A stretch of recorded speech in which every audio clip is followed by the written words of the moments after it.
वर्धमानाय निर्धूतकलिलात्मने सालोकानां त्रिलोकानां यद्विद्यादर्पणायते यद्विद्यादर्पणायते यद्विद्यादर्पणायते।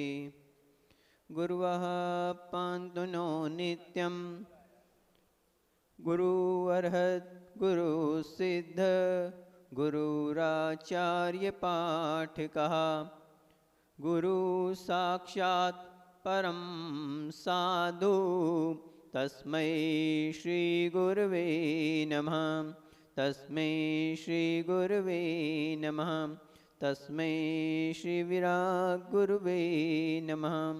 ये बोली अनंतानंत सिद्ध परमेश्वरी भगवान की, ये बोली 2400 तीर्थंकर भगवान की, ये बोली देवादिदेव श्री आदिनाथ भगवान की, ये बोलिए मूल नायक श्री नेमिनाथ भगवान की, ये बोलिए वर्तमान शासन नायक श्री महावीर भगवान की, ये बोलिए परम पूज्य आचार्य श्री 108 विमल सागर जी महामुनि राज की, परम पूज्य आचार्य श्री सन्मति सागर जी महामुनि राज की, परम पूज्य मम दीक्षा प्रदाता राष्ट्रसंत गणाचार्य गुरुवर 108 विराग सागर जी महामुनि राज की, भट्टाचार्य श्री विशुद्ध सागर जी महामुनि राज की, शमनाचार्य श्री विनिश्चय सागर जी महामुनि राज की, 3 कमनोकुड़ मुनि राजों की, द्वादशांगमयी चैनवानी माता की।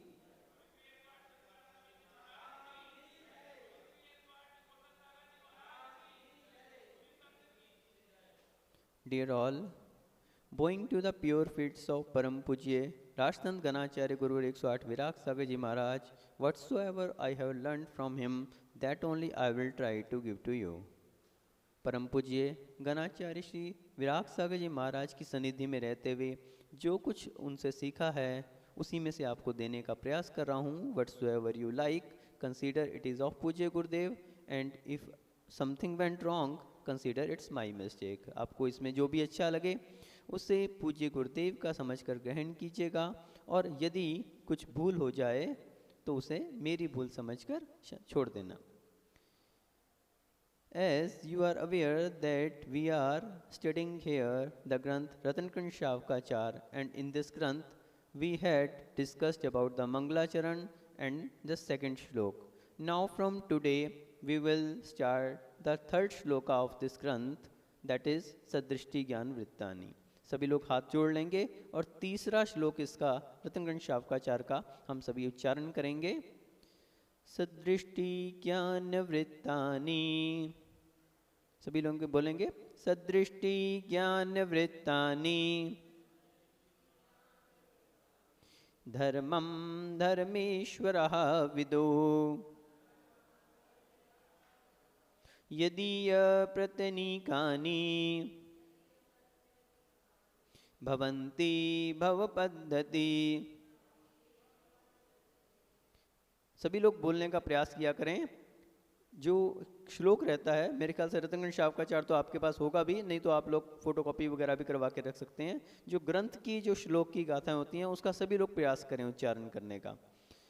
तो यहाँ पर आचार्य समंतभद्र महाराज कह रहे हैं सदृष्टि ज्ञान वृत्तानि धर्मम धर्मेश्वरः विदु यदि ये प्रत्यनिकानि भवन्ति भवपद्धति। A lot of discussion had already been occurred on this shloka before starting this class, because I had told you that a lot of acharyas have given different definitions of the religion, and in this definition Acharya Samantabhadra Maharaj is saying sadrishti ज्ञान वृत्तानि धर्मम धर्मेश्वरा विदु। इस विषय में हमारा ये जो class शुरू हुई है इससे पहले भी चर्चा हो चुकी है, जिसमें हमने बताया थी कि धर्म के विषय में अनेकों आचार्यों ने अनेकों परिभाषाएं दी हैं। जैसे कौन कौन सी परिभाषाएं हमने डिस्कस की थी, कोई बता सकता है क्या? हमने अनेक बार अनेक परिभाषाएं डिस्कस की। गुलाब चंद जी तो बहुत ध्यान से सुनते हैं। हमने कौन कौन सी परिभाषाएं पहले चर्चा की थी? धर्म के विषय में अनेकों परिभाषाएं हमने पहले बताई थी। आपको कोई ध्यान है क्या परिभाषा कौन कौन सी बताई थी? वस्तु सहावो धम्मा, वस्तु का स्वभाव क्या है? धर्म है। और इसके अलावा वत्थु स्वभावो धर्मा, जीवानम रक्षणम धम्मा, जीवों की रक्षा करना धर्म है, अहिंसा परमो धर्म। और कोई भी याद नहीं है आपको? कोई कोई तो याद रखा करो, प्रयास किया करो, क्लास चल रही है। कुछ ना कुछ हम जो सुनते हैं उसको ऐसा नहीं कि मात्र यहाँ पे सुना और यहीं का यहीं छोड़ दिया, तो आपके लिए उपलब्धि कुछ भी नहीं हो पाएगी। इसलिए जो भी कुछ हम तो कहते हैं कि जैसे क्लास में आप लोग जाते हैं तो एक कॉपी पेन रहता है ना, तो एक कॉपी पेन रहना चाहिए आपके पास। और नहीं तो हम मंत्री जी को बोल देते हैं, आप सभी के लिए वो अवेलेबल करवा देंगे अगर आप घर से नहीं ला सकते।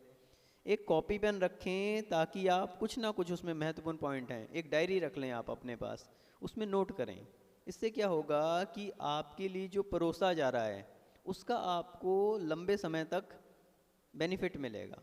और नहीं तो आगे पाठ पीछे सपाट, तो वही करना है क्या आप लोगों को? वही सब करना है क्या?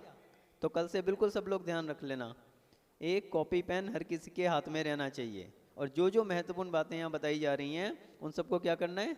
नोट करना है। और हम चेक करना शुरू कर देंगे, फिर देख लेना, देख लेना, फिर हम लोग चेक करना शुरू करें। लाओ आप अपनी डायरी लेके आओ।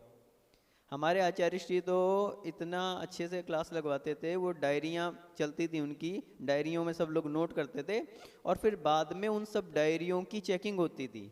और चेकिंग ही नहीं होती थी, उस पर मार्किंग भी होती थी। जो क्लास चलती थी उसकी परीक्षा भी होती थी, रिटन टेस्ट होते थे और रिटन टेस्ट में नंबर दिए जाते थे। और डायरियाँ जो रहती थी उनको भी देखा जाता था। और जो बहुत सुंदर तरीके से डायरी मेंटेन करता था, अच्छे शब्दों में, अच्छी राइटिंग में, ऐसा भी करते थे कुछ लोग कि रफ में नोट करते थे और फिर बाद में उसको सुंदर सुंदर शब्दों में फेयर करते थे।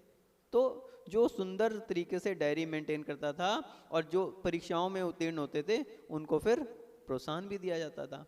तो आप सभी भी अगर क्लास को पढ़ रहे हो तो क्लास को पढ़ना, देखो सामान्य प्रवचन एक अलग बात है, लेकिन अभी क्या चल रहा है, संडे के दिन प्रवचन और शेष दिन क्लास। तो क्लास को हम क्लास की तरह से पढ़ें, स्टूडेंट्स बन के पढ़ें। जैसे हम स्कूल में जाते हैं ना, टाइम पे पहुंचते हैं, अपना कॉपी पेन लेके जाते हैं, कोई भी टीचर बताता है तो उसको नोट करते हैं, तो उससे क्या होता है, फिर उसके बाद होमवर्क भी मिलता है उसका।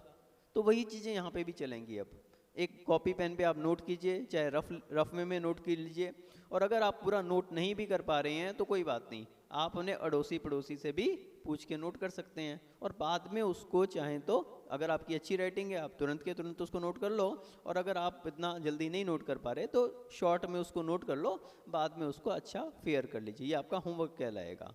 तो इससे क्या होगा कि आपको जो पढ़ाया जा रहा है उसको आप जब लिखेंगे तो उसमें कुछ ना कुछ पॉइंट ऐसे होंगे जिनको आप रिवीजन कर सकेंगे।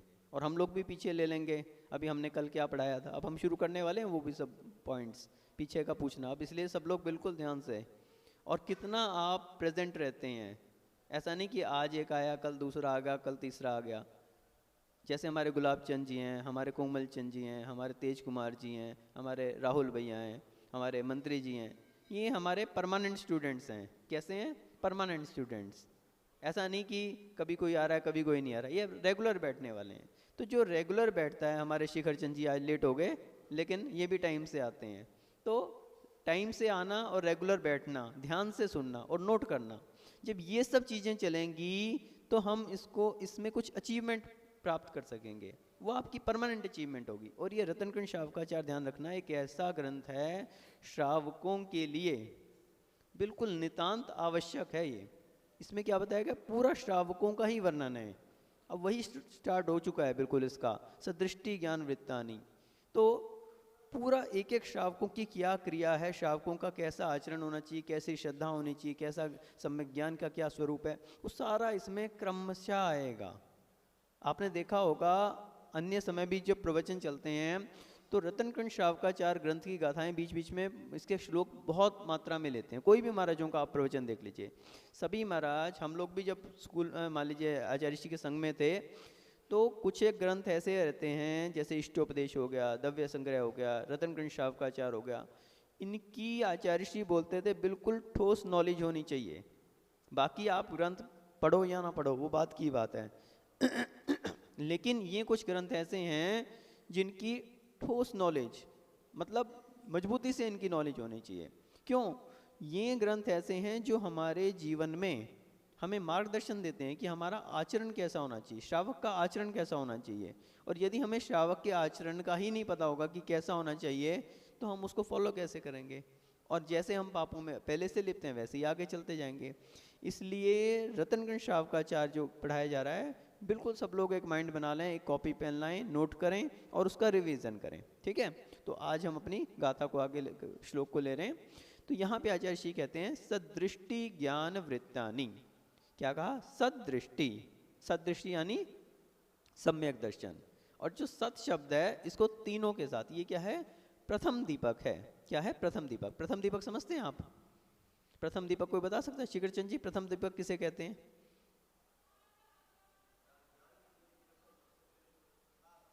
प्रकाश तो है, प्रथम दीपक से क्या तात्पर्य है? प्रथम दीपक, तीन प्रकार का दीपक आता है। एक प्रथम दीपक होता है, एक मध्यम दीपक होता है और एक अंत दीपक होता है। तो जो एक शब्द कई शब्दों से प्रथम में लगा दिया जाए और वो आगे के शब्दों को प्रकाशित करे, वो प्रथम दीपक कहलाता है। जैसे यहाँ पे कहा सदृष्टि ज्ञान वृत्तानि। अब यहाँ पे तीन बातें कही। तीन बातें कौन कौन सी कही? सदृष्टि एक, ज्ञान दूसरी, और वृत्तानि। वृत्तानि, वृत्तानि क्या है? बहुवचन। वृतम वृते वृतानि, बहुवचन का प्रयोग है यहाँ पे। तो बहुवचन किस लिए होता है? यदि एक हो तो एक वचन का प्रयोग होता है, यदि दो हो तो द्विवचन का प्रयोग होता है, और यदि दो से अधिक, 3, 4, 5, 6, 7, 8, 10 हजार, 15 हजार, 50 हजार, 1 लाख, करोड़, जितने भी अधिक हो जाएं, तो उन सब को क्या कहते हैं? बहुवचन। तो यहाँ पे तीन होगी, तीन बातें होगी, एक सदृष्टि, एक ज्ञान और एक वृत्त यानी चारित्र। वर्धमानाय निर्धूत कलिलात्मनि सालोकानां त्रिलोकानां यद्विद्यादर्पणायते यद्विद्यादर्पणायते यद्विद्यादर्पणायते। गुरुवः पान्तु नो नित्यं गुरु अर्हत् गुरु सिद्ध गुरुराचार्य पाठकः गुरु साक्षात् परम साधु तस्मै श्री गुरवे नमः तस्मै श्री गुरवे नमः तस्मै श्री विराग गुरुवे नमः। ये बोली अनंतानंत सिद्ध परमेश्वरी भगवान की, ये बोली 2400 तीर्थंकर भगवान की, ये बोली देवादिदेव श्री आदिनाथ भगवान की, ये बोलिए मूल नायक श्री नेमिनाथ भगवान की, ये बोलिए वर्तमान शासन नायक श्री महावीर भगवान की, ये बोलिए परम पूज्य आचार्य श्री 108 विमल सागर जी महामुनिराज की, परम पूज्य आचार्य श्री सन्मति सागर जी महामुनिराज की, परम पूज्य मम दीक्षा प्रदाता राष्ट्रसंत गणाचार्य गुरुवर 108 विराग सागर जी महामुनिराज की, भट्टाचार्य श्री विशुद्ध सागर जी महामुनिराज की, शमनाचार्य श्री विनिश्चय सागर जी महामुनिराज की, 3 कमनोकुण मुनिराजों की, द्वादशांगमयी चिन्वानी माता की।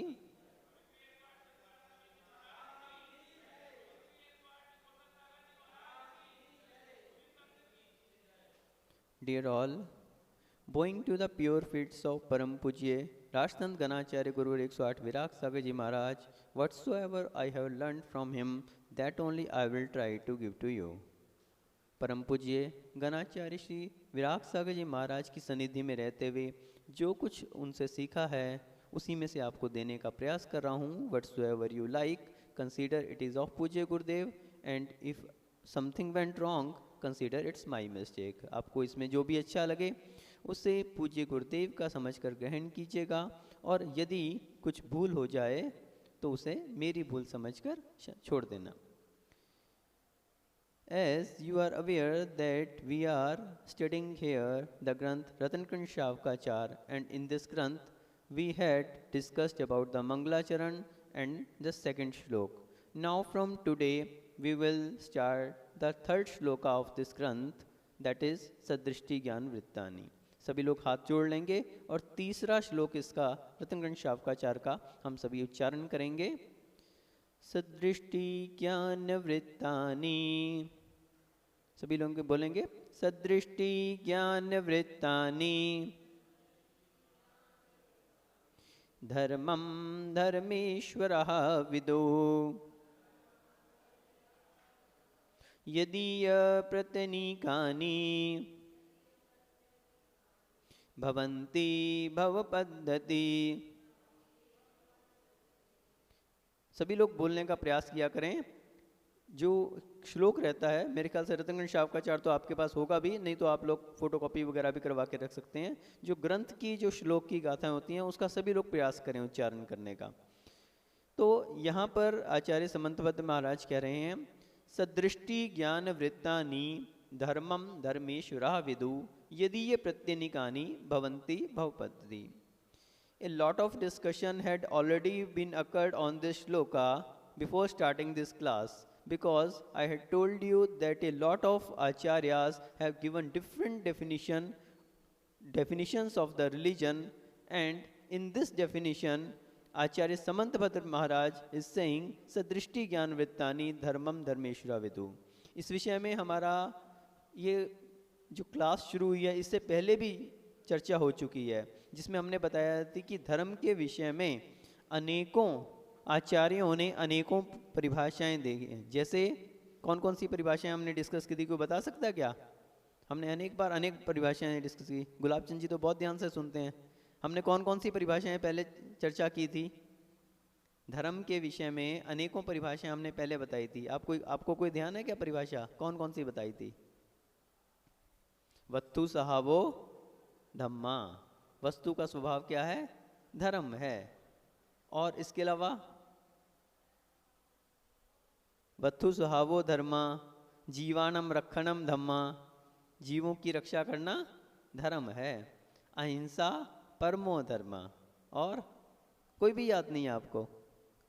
कोई तो याद रखा करो, प्रयास किया करो, क्लास चल रही है।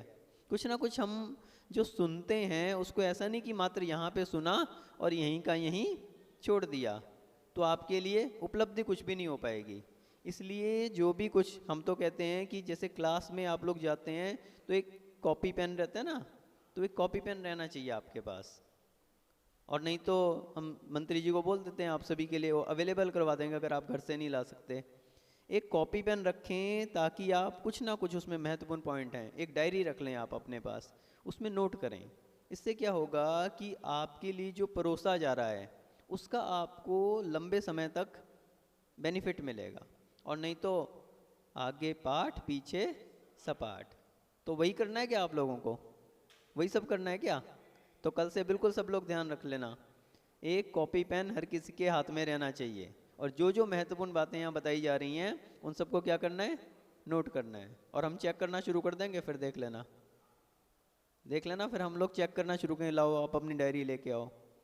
हमारे आचार्य श्री तो इतना अच्छे से क्लास लगवाते थे, वो डायरियाँ चलती थी उनकी, डायरियों में सब लोग नोट करते थे और फिर बाद में उन सब डायरियों की चेकिंग होती थी। और चेकिंग ही नहीं होती थी, उस पर मार्किंग भी होती थी। जो क्लास चलती थी उसकी परीक्षा भी होती थी, रिटन टेस्ट होते थे और रिटन टेस्ट में नंबर दिए जाते थे। और डायरियाँ जो रहती थी उनको भी देखा जाता था। और जो बहुत सुंदर तरीके से डायरी मेंटेन करता था, अच्छे शब्दों में, अच्छी राइटिंग में, ऐसा भी करते थे कुछ लोग कि रफ में नोट करते थे और फिर बाद में उसको सुंदर सुंदर शब्दों में फेयर करते थे। तो जो सुंदर तरीके से डायरी मेंटेन करता था और जो परीक्षाओं में उत्तीर्ण होते थे उनको फिर प्रोत्साहन भी दिया जाता था। तो आप सभी भी अगर क्लास को पढ़ रहे हो तो क्लास को पढ़ना, देखो सामान्य प्रवचन एक अलग बात है, लेकिन अभी क्या चल रहा है? संडे के दिन प्रवचन और शेष दिन क्लास। तो क्लास को हम क्लास की तरह से पढ़ें, स्टूडेंट्स बन के पढ़ें। जैसे हम स्कूल में जाते हैं ना, टाइम पे पहुंचते हैं, अपना कॉपी पेन लेके जाते हैं, कोई भी टीचर बताता है तो उसको नोट करते हैं। तो उससे क्या होता है? फिर उसके बाद होमवर्क भी मिलता है उसका। तो वही चीज़ें यहाँ पे भी चलेंगी। अब एक कॉपी पेन पे आप नोट कीजिए, चाहे रफ में नोट कर लीजिए। और अगर आप पूरा नोट नहीं भी कर पा रहे हैं तो कोई बात नहीं, आप उन्हें अड़ोसी पड़ोसी से भी पूछ के नोट कर सकते हैं। और बाद में उसको चाहें तो, अगर आपकी अच्छी राइटिंग है, आप तुरंत के तुरंत उसको नोट कर लो। और अगर आप इतना जल्दी नहीं नोट कर पा रहे तो शॉर्ट में उसको नोट कर लो, बाद में उसको अच्छा फेयर कर लीजिए। ये आपका होमवर्क कहलाएगा। तो इससे क्या होगा कि आपको जो पढ़ाया जा रहा है उसको आप जब लिखेंगे तो उसमें कुछ ना कुछ पॉइंट ऐसे होंगे जिनको आप रिवीजन कर सकेंगे। और हम लोग भी पीछे ले लेंगे। अभी हमने कल क्या पढ़ाया था, अब हम शुरू करने वाले हैं वो भी सब पॉइंट्स पीछे का पूछना। अब इसलिए सब लोग बिल्कुल ध्यान से, और कितना आप प्रेजेंट रहते हैं। ऐसा नहीं कि आज एक आया, कल दूसरा आ गया, कल तीसरा आ गया। जैसे हमारे गुलाब चंद जी हैं, हमारे कोमल चंद जी हैं, हमारे तेज कुमार जी हैं, हमारे राहुल भैया हैं, हमारे मंत्री जी हैं, ये हमारे परमानेंट स्टूडेंट्स हैं। कैसे हैं? Permanent students. ऐसा नहीं कि कभी कोई आ रहा है कभी कोई नहीं आ रहा है, ये रेगुलर बैठने वाले हैं। तो जो रेगुलर बैठता है, हमारे शिखर चंद जी आज लेट हो गए लेकिन ये भी टाइम से आते हैं।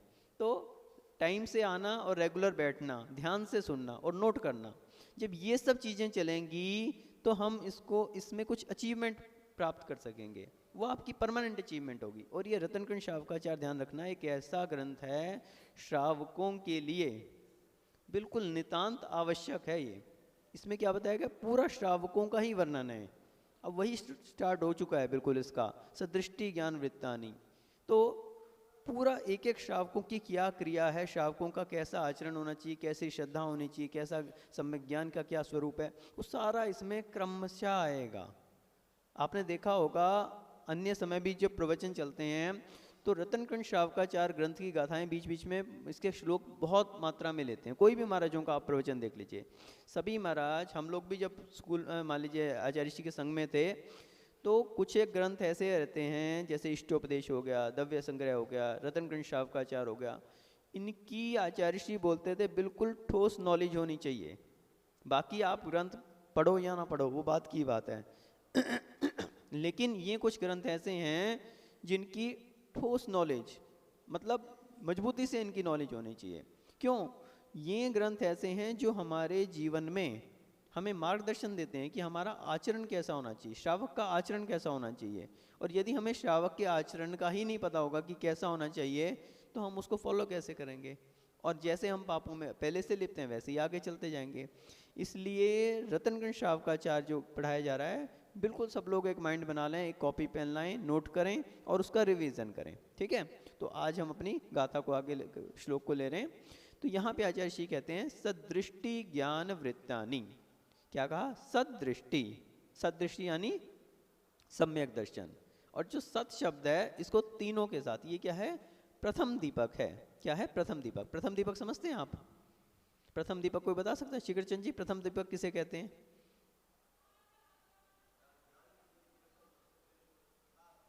प्रकाश तो है, प्रथम दीपक से क्या तात्पर्य है? प्रथम दीपक, तीन प्रकार का दीपक आता है। एक प्रथम दीपक होता है, एक मध्यम दीपक होता है और एक अंत दीपक होता है। तो जो एक शब्द कई शब्दों से प्रथम में लगा दिया जाए और वो आगे के शब्दों को प्रकाशित करे, वो प्रथम दीपक कहलाता है। जैसे यहाँ पे कहा सदृष्टि ज्ञान वृत्तानि। अब यहाँ पे तीन बातें कही। तीन बातें कौन कौन सी कही? सदृष्टि एक, ज्ञान दूसरी, और वृत्तानि। वृत्तानि, वृत्तानि क्या है? बहुवचन। वृतम वृते वृतानि, बहुवचन का प्रयोग है यहाँ पे। तो बहुवचन किस लिए होता है? यदि एक हो तो एक वचन का प्रयोग होता है, यदि दो हो तो द्विवचन का प्रयोग होता है, और यदि दो से अधिक, 3, 4, 5, 6, 7, 8, 10 हजार, 15 हजार, 50 हजार, 1 लाख, करोड़, जितने भी अधिक हो जाएं तो उन सब को क्या कहते हैं? बहुवचन। तो यहाँ पे तीन होगी, तीन बातें होगी, एक सदृष्टि, एक ज्ञान और एक वृत्त यानी चारित्र। तो ये तीन चीजों का, तीन चीजें आने से क्या हो गया? बहुवचन का प्रयोग है। तो इसलिए का सदृष्टि ज्ञान वृत्तानि, बहुवचन का प्रयोग किया। अब यहाँ पे हम बता रहे थे कि सत शब्द जो है, सत शब्द ये प्रथम दीपक है। प्रथम दीपक का अर्थ होता है जो शुरू में रहकर आगे की सभी को प्रकाशित करता है। यहाँ पे ये तीनों को प्रकाशित कर रहा है, तीनों के साथ ये लगेगा। सीधा अर्थ हो गया सदृष्टि, सद ज्ञान और सदवृत्त, यानी सम्यक दर्शन, सम्यक ज्ञान और सम्यक चारित्र। अब यहाँ पे ध्यान रखना, ये जो सत शब्द है ये बहुत महत्वपूर्ण है। दर्शन ज्ञान चारित्र सामान्य रूप से यहाँ पर बात नहीं कर रहे हैं, यहाँ पे सम्यक दर्शन, सम्यक ज्ञान और सम्यक चारित्र, इसकी बात आचार्य श्री कर रहे हैं। तो सामान्य ज्ञान में और सम्यक ज्ञान में, और सामान्य चारित्र में और सम्यक चारित्र में बहुत अंतर है। तो यहाँ पर जो बात कर रहे हैं वो सम्यक दर्शन की, सम्यक ज्ञान की और सम्यक चारित्र की बात कर रहे हैं। तो इसलिए सत शब्द जो है ये क्या है? प्रथम दीपक है। सबको समझ में आ रहा है ना? सत शब्द जो है वो क्या है? प्रथम दीपक। बहुत सी जगह आपको ऐसा भी मिलेगा मध्यम दीपक। यहाँ पे 3 शब्द कहे हैं, पहले या दूसरे शब्द के बाद कोई शब्द लगा दिया और वो पहले को भी प्रकाशित कर रहा है, अंत को भी प्रकाशित कर रहा है और मध्यम को भी, तो वो क्या कहलाता है? मध्यम दीपक। जैसे पुराने समय में क्या होता था, मकान रहते थे और मकानों में दीवार जो रहती थी वो आधी दीवार रहती थी, छत तक नहीं मिली रहती थी, उसके ऊपर एक दीपक रख दिया तो वो इधर वाले कमरे को भी प्रकाशित करता था और इधर वाले को, तो वो क्या कहलाता था? मध्यम दीपक। तो उसी तरह से कहीं जगह मध्यम दीपक का, और कई जगह ऐसा होता है अंत दीपक। तीनों चीज़ें लिख दी, तीनों चारों पांचों जितनी भी चीज़ें वो सब लिख दी और अंत में एक विशेषण दे दिया। वो विशेषण प्रथम से लेकर अंत तक सभी को प्रकाशित करता है, तो वो क्या कहलाता है? अंत दीपक। तो यहाँ पे जो आचार्य से प्रयोग कर रहे हैं सदृष्टि, सद शब्द यहाँ पे क्या है? प्रथम दीपक है, ये तीनों को प्रकाशित कर रहा है। सदृष्टि, सद ज्ञान और सदवृत्तानि। तो सम्यक दर्शन, सम्यक ज्ञान और सम्यक चारित्र, इसको क्या कहा है? धर्मम। क्या कहा है? धर्म कहा है। और किसने कहा है? धर्मेश्वरः। धर्म के ईश्वर ने, धर्म के ईश्वर ने इसको विदु यानी कि कहा है। क्या कहा है? धर्मम। तो धर्म के ईश्वर कौन होते हैं? तीर्थंकर। धर्म के ईश्वर कौन होते हैं? तीर्थंकर होते हैं। कोई सामान्य मनुष्य धर्म का ईश्वर नहीं हो सकता। धर्म के ईश्वर, धर्म का उपदेश देने वाले कौन होते हैं? तीर्थंकर होते हैं। जैसे अभी हम कौन से भगवान के शासन काल में चल रहे हैं? भगवान महावीर स्वामी। तो ये जो शासन चल रहा है वे किसका चल रहा है? भगवान महावीर स्वामी का। तीर्थंकरों का, अगले तीर्थंकरों के समय, जब तक अगले तीर्थंकर का शासन काल ना शुरू हो जाए तब तक जो तीर्थंकर का शासन काल चल रहा है वो उस समय के धर्म के ईश्वर कहे जाते हैं। और यूं तो जितने भी तीर्थंकर हैं वो एक ही उपदेश देते हैं। जितने भी तीर्थंकर, ऐसा नहीं कि आदिनाथ भगवान कुछ और उपदेश दें, अजितनाथ भगवान कोई और उपदेश दें, अपने शांतिनाथ भगवान कुछ और उपदेश दें, कुंथनाथ अलग दें, मल्लीनाथ अलग दें और मुनीश्वरनाथ अलग दें और महावीर स्वामी अलग दें, पार्श्वनाथ अलग दें। नहीं, सभी एक ही बात कहते हैं। वही बात आदिनाथ भगवान कहेंगे, वही बात पार्श्वनाथ भगवान कहेंगे, वही महावीर स्वामी कहेंगे, उसमें कोई डिफरेंस नहीं रहता। क्यों?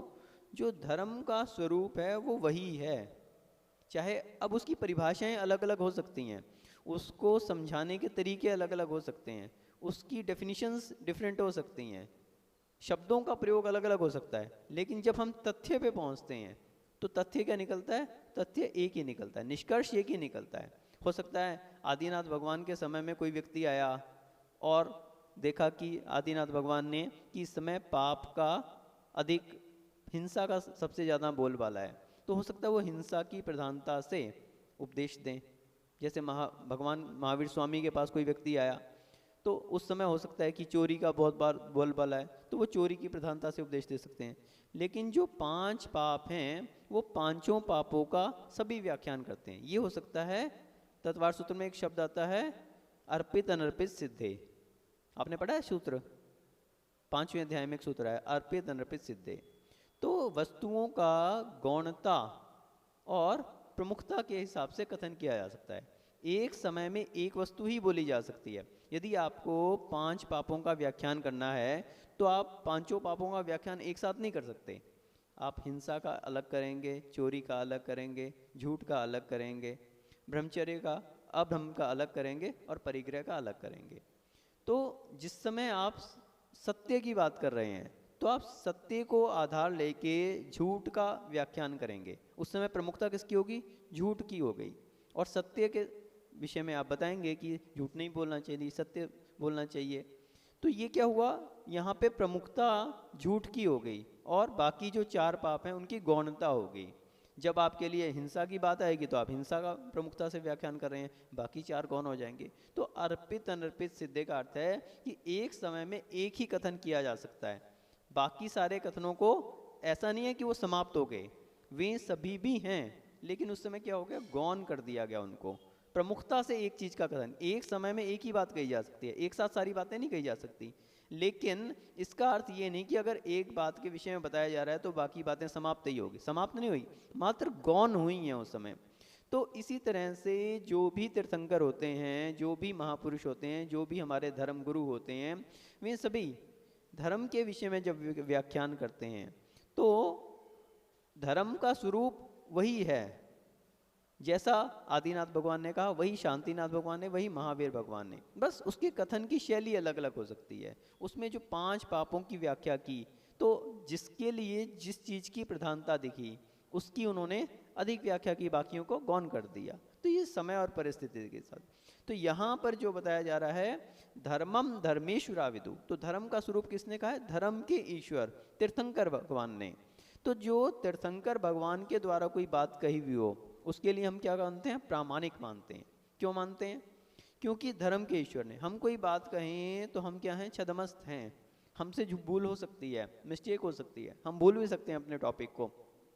कई बार कोई प्रश्न कर ले श्रावक तो हम कहते हैं कि भैया अभी हमें इसके विषय में ज्ञान नहीं है, हम अपने गुरु से पूछ के बताएंगे अथवा शास्त्रों से पढ़ के बताएंगे। ऐसा भी हो सकता है हमने पहले से पढ़ा हो लेकिन हमारे स्मरण में ना हो, तो हम कहेंगे कि हमें अभी स्मरण में नहीं है, हम वापस उसको देख के पढ़ के फिर आपको बताएंगे। क्यों?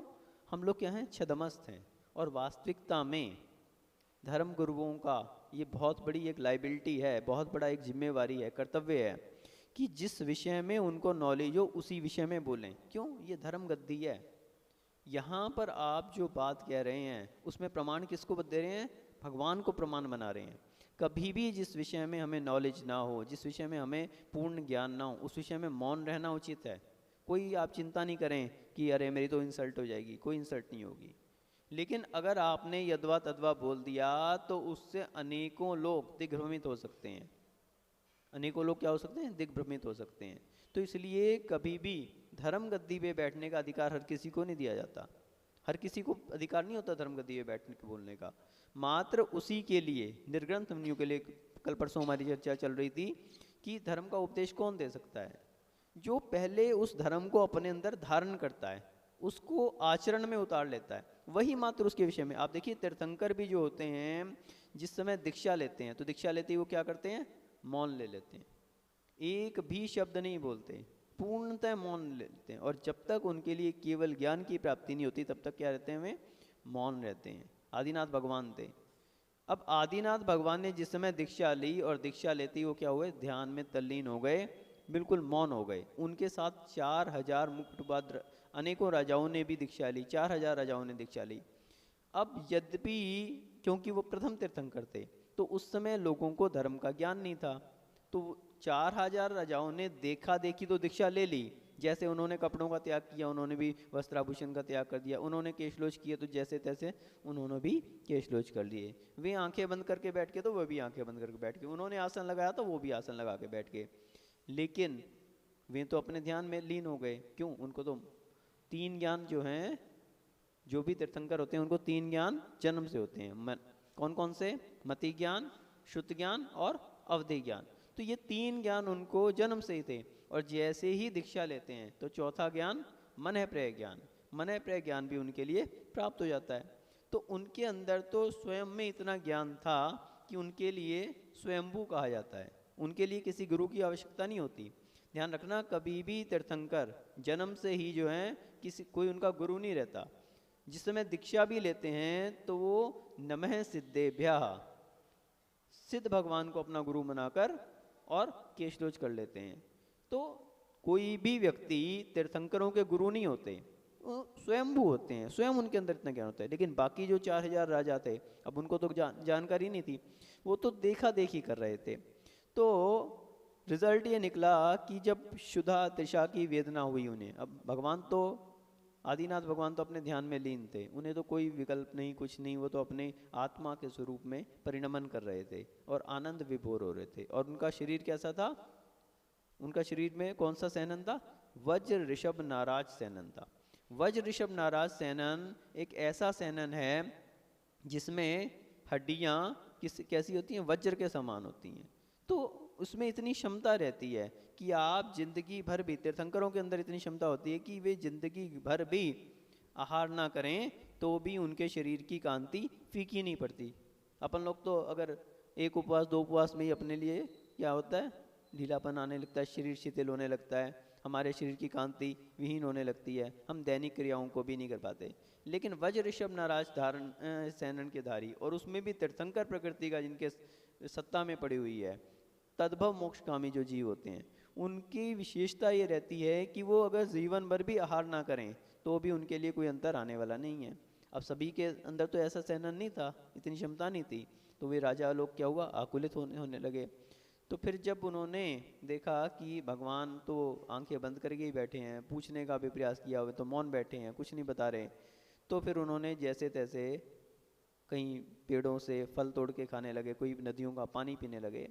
तो वहाँ के वन देवता ने उसे कहा कि इस वेश में, ये कौन सा वेश है, दिगंबर वेश है, इस दिगंबर वेश में ये कार्य उचित नहीं है।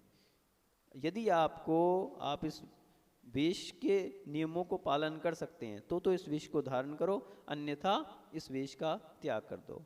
तो वो घबराकर फिर उन्होंने, किसी ने छाल लपेट ली और किसी ने वक्कल पहन लिए, आदि आदि अनेक रूप धारण। तो ये तीन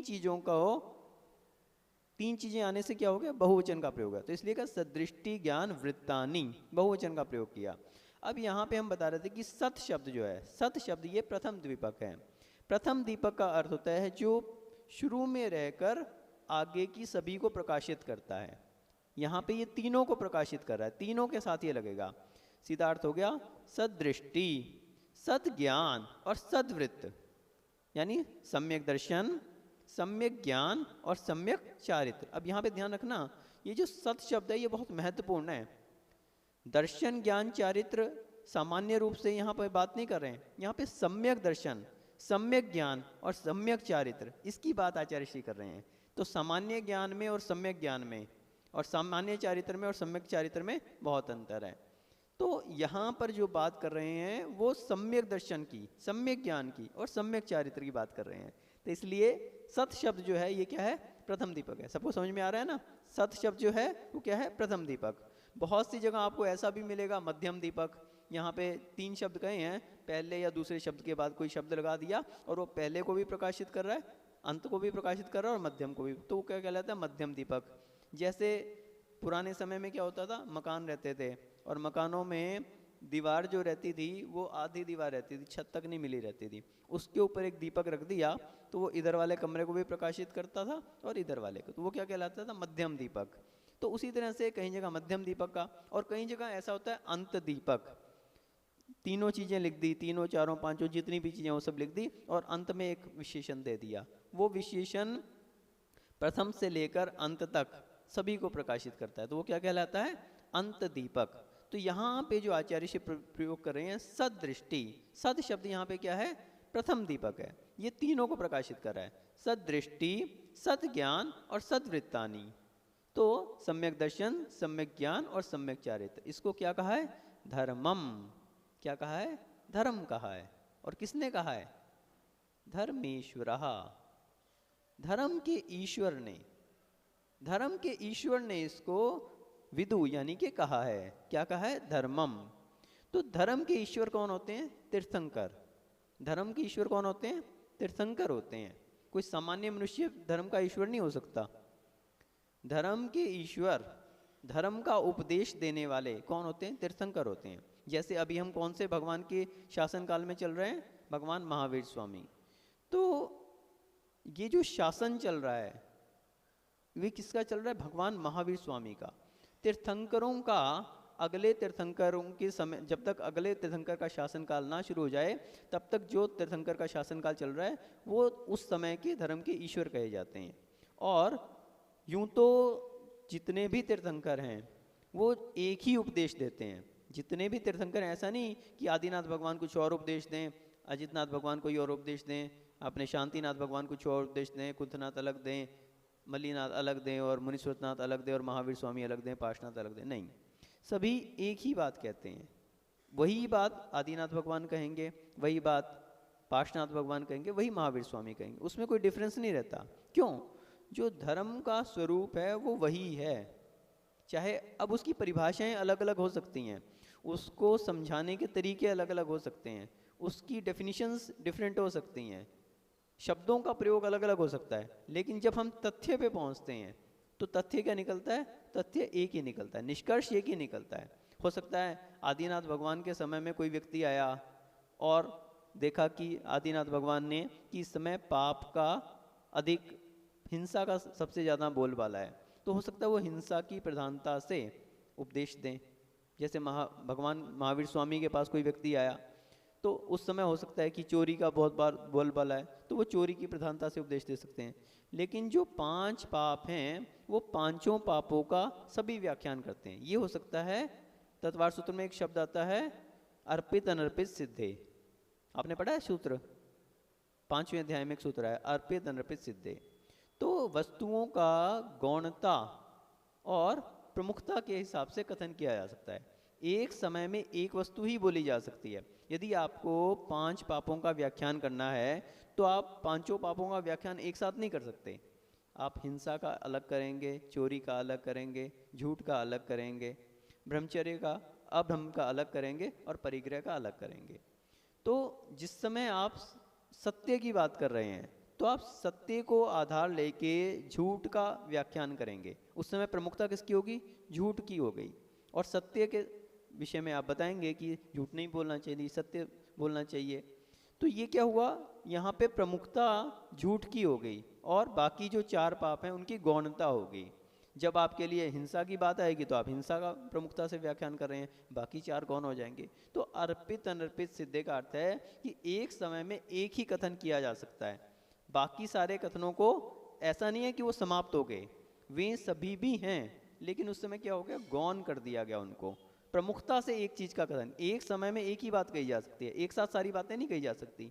लेकिन इसका अर्थ ये नहीं कि अगर एक बात के विषय में बताया जा रहा है तो बाकी बातें समाप्त ही होगी। समाप्त नहीं हुई, मात्र गौण हुई हैं उस समय। तो इसी तरह से जो भी तीर्थंकर होते हैं, जो भी महापुरुष होते हैं, जो भी हमारे धर्म गुरु होते हैं, वे सभी धर्म के विषय में जब व्याख्यान करते हैं तो धर्म का स्वरूप वही है। जैसा आदिनाथ भगवान ने कहा वही शांतिनाथ भगवान ने, वही महावीर भगवान ने, बस उसके कथन की शैली अलग अलग हो सकती है। उसमें जो 5 पापों की व्याख्या की तो जिसके लिए जिस चीज की प्रधानता दिखी उसकी उन्होंने अधिक व्याख्या की, बाकियों को गौण कर दिया। तो ये समय और परिस्थिति के साथ। तो यहाँ पर जो बताया जा रहा है धर्मम धर्मेश्वराविदु, तो धर्म का स्वरूप किसने कहा है? धर्म के ईश्वर तीर्थंकर भगवान ने। तो जो तीर्थंकर भगवान के द्वारा कोई बात कही हुई हो उसके लिए हम क्या मानते हैं? प्रामाणिक मानते हैं। क्यों मानते हैं? क्योंकि धर्म के ईश्वर ने। हम कोई बात कहें तो हम क्या हैं? छदमस्त हैं। हमसे जो भूल हो सकती है, मिस्टेक हो सकती है, हम भूल भी सकते हैं अपने टॉपिक को। कई बार कोई प्रश्न कर ले श्रावक तो हम कहते हैं कि भैया अभी हमें इसके विषय में ज्ञान नहीं है, हम अपने गुरु से पूछ के बताएंगे अथवा शास्त्रों से पढ़ के बताएंगे। ऐसा भी हो सकता है हमने पहले से पढ़ा हो लेकिन हमारे स्मरण में ना हो, तो हम कहेंगे कि हमें अभी स्मरण में नहीं है, हम वापस उसको देख के पढ़ के फिर आपको बताएंगे। क्यों? हम लोग क्या हैं? छदमस्त हैं। और वास्तविकता में धर्म गुरुओं का ये बहुत बड़ी एक लाइबिलिटी है, बहुत बड़ा एक जिम्मेवारी है, कर्तव्य है कि जिस विषय में उनको नॉलेज हो उसी विषय में बोलें। क्यों? ये धर्म गद्दी है। यहाँ पर आप जो बात कह रहे हैं उसमें प्रमाण किसको दे रहे हैं? भगवान को प्रमाण बना रहे हैं। कभी भी जिस विषय में हमें नॉलेज ना हो, जिस विषय में हमें पूर्ण ज्ञान ना हो, उस विषय में मौन रहना उचित है। कोई आप चिंता नहीं करें कि अरे मेरी तो इंसल्ट हो जाएगी, कोई इंसल्ट नहीं होगी। लेकिन अगर आपने यद्वा तद्वा बोल दिया तो उससे अनेकों लोग दिग्भ्रमित हो सकते हैं। अनेकों लोग क्या हो सकते हैं? दिग्भ्रमित हो सकते हैं। तो इसलिए कभी भी धर्म गद्दी पे बैठने का अधिकार हर किसी को नहीं दिया जाता। हर किसी को अधिकार नहीं होता धर्म गद्दी पे बैठने के बोलने का। मात्र उसी के लिए निर्ग्रंथ मुनियों के लिए, कल परसों हमारी चर्चा चल रही थी कि धर्म का उपदेश कौन दे सकता है? जो पहले उस धर्म को अपने अंदर धारण करता है, उसको आचरण में उतार लेता है, वही मात्र उसके विषय में। आप देखिए तीर्थंकर भी जो होते हैं जिस समय दीक्षा लेते हैं तो दीक्षा लेते ही वो क्या करते हैं? मौन ले लेते हैं, एक भी शब्द नहीं बोलते, पूर्णतः मौन लेते हैं। और जब तक उनके लिए केवल ज्ञान की प्राप्ति नहीं होती तब तक क्या रहते हैं? वे मौन रहते हैं। आदिनाथ भगवान थे। अब आदिनाथ भगवान ने जिस समय दीक्षा ली और दीक्षा लेते ही वो क्या हुए? ध्यान में तल्लीन हो गए, बिल्कुल मौन हो गए। उनके साथ 4000 मुकुटबद्र अनेकों राजाओं ने भी दीक्षा ली, 4000 राजाओं ने दीक्षा ली। अब यद्यपि क्योंकि वो प्रथम तीर्थंकर थे तो उस समय लोगों को धर्म का ज्ञान नहीं था, तो 4000 राजाओं ने देखा देखी तो दीक्षा ले ली। जैसे उन्होंने कपड़ों का त्याग किया उन्होंने भी वस्त्राभूषण का त्याग कर दिया, उन्होंने केशलोच किए तो जैसे तैसे उन्होंने भी केशलोच कर लिए। वे आंखें बंद करके बैठ के तो वो भी आंखें बंद करके बैठ के, उन्होंने आसन लगाया तो वो भी आसन लगा के बैठ गए। लेकिन वे तो अपने ध्यान में लीन हो गए। क्यों? उनको तो 3 ज्ञान जो हैं जो भी तीर्थंकर होते हैं उनको 3 ज्ञान जन्म से होते हैं। कौन कौन से? मति ज्ञान, श्रुत ज्ञान और अवधि ज्ञान। तो ये 3 ज्ञान उनको जन्म से ही थे, और जैसे ही दीक्षा लेते हैं तो चौथा ज्ञान मनः प्रय ज्ञान, मनः प्रय ज्ञान भी उनके लिए प्राप्त हो जाता है। तो उनके अंदर तो स्वयं में इतना ज्ञान था कि उनके लिए स्वयंभू कहा जाता है, उनके लिए किसी गुरु की आवश्यकता नहीं होती। ध्यान रखना, कभी भी तीर्थंकर जन्म से ही जो है कोई उनका गुरु नहीं रहता। जिस समय दीक्षा भी लेते हैं तो वो नमः सिद्धेभ्यः, सिद्ध भगवान को अपना गुरु बनाकर और केशलोच कर लेते हैं। तो कोई भी व्यक्ति तीर्थंकरों के गुरु नहीं होते, वो स्वयंभू होते हैं, स्वयं उनके अंदर इतना ज्ञान होता है। लेकिन बाकी जो 4000 राजा थे, अब उनको तो जानकारी नहीं थी, वो तो देखा देखी कर रहे थे। तो रिजल्ट ये निकला कि जब शुद्धा त्रिषा की वेदना हुई उन्हें, अब भगवान तो आदिनाथ भगवान तो अपने ध्यान में लीन थे, उन्हें तो कोई विकल्प नहीं, कुछ नहीं, वो तो अपने आत्मा के स्वरूप में परिणमन कर रहे थे और आनंद विभोर हो रहे थे। और उनका शरीर कैसा था? उनका शरीर में कौन सा सेनन था? वज्र ऋषभ नाराज सेनन था। वज्र ऋषभ नाराज सेनन एक ऐसा सेनन है जिसमें हड्डियाँ कैसी होती हैं? वज्र के समान होती हैं। तो उसमें इतनी क्षमता रहती है कि आप जिंदगी भर भी, तीर्थंकरों के अंदर इतनी क्षमता होती है कि वे जिंदगी भर भी आहार ना करें तो भी उनके शरीर की कांति फीकी नहीं पड़ती। अपन लोग तो अगर 1 उपवास 2 उपवास में ही अपने लिए क्या होता है? ढीलापन आने लगता है, शरीर शिथिल होने लगता है, हमारे शरीर की कांति विहीन होने लगती है, हम दैनिक क्रियाओं को भी नहीं कर पाते। लेकिन वज्र ऋषभ नाराज धारण सेनन के धारी, और उसमें भी तीर्थंकर प्रकृति का जिनके सत्ता में पड़ी हुई है, तद्भव मोक्षकामी जो जीव होते हैं, उनकी विशेषता ये रहती है कि वो अगर जीवन भर भी आहार ना करें तो भी उनके लिए कोई अंतर आने वाला नहीं है। अब सभी के अंदर तो ऐसा सेनन नहीं था, इतनी क्षमता नहीं थी, तो वे राजा लोग क्या हुआ? आकुलित होने लगे। तो फिर जब उन्होंने देखा कि भगवान तो आंखें बंद करके ही बैठे हैं, पूछने का भी प्रयास किया हुआ तो मौन बैठे हैं, कुछ नहीं बता रहे, तो फिर उन्होंने जैसे तैसे कहीं पेड़ों से फल तोड़ के खाने लगे, कोई नदियों का पानी पीने लगे। तो वहाँ के वन देवता ने उनसे कहा कि इस वेश में, ये कौन सा वेश है? दिगंबर वेश है, इस दिगंबर वेश में ये कार्य उचित नहीं है। यदि आप इस वेश के नियमों को पालन कर सकते हैं तो इस वेश को धारण करो, अन्यथा इस वेश का त्याग कर दो। तो वो घबराकर फिर उन्होंने, किसी ने छाल लपेट ली और किसी ने वक्कल पहन लिए, आदि आदि अनेक रूप धारण